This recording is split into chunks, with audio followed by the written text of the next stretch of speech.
Құрметті қазақ елі, елі мен ұрпағының жарқын болашағы үшін алаңдап, көшеге шыға білген, нақ ұстаз атына лайықты Қалас Нұрпейісовтің өмірі қыл үстінде тұр. Жұмыла қолдап, азаматымызды қамшырдың құрығынан құтқарайық, ағайын. Жауыз биліктің жендеттері жасамаған қылмысты Қаласқа мойындатуға мәжбүрлегеннен өз-өзіне қол жұмсап тамырын кесті.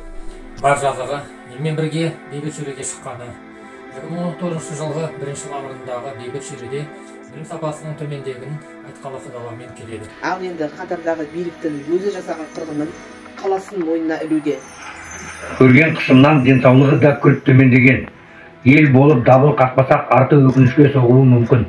Халықаралық ұйымдардан, Евроодақтан, ақш мемлекеттік департаментінен, Ұлыбритания мен Канада елдерінің өкіметтерінен адам құқығын өрескел бұзып таптаумен келе жатқандарға дербес санкциялар салуларын сұраймыз. Қанды билік тақ қолды Қалас Нұрпейісовтен жазықсыз қорлауды тоқтат. Ескертусіз оқ атып, бейбіт шерушілер мен көшеде жүргендерді қырғандарын, оқтан аман қалғандарын азаптап қорлағандарын ешқашанда кешірілмейтін қылмыс екенін естеріңе саламыз. Қалас Нұрпейісов бауырымызға тез арада қысымды тоқтатып, бостандық беруді талап етеміз.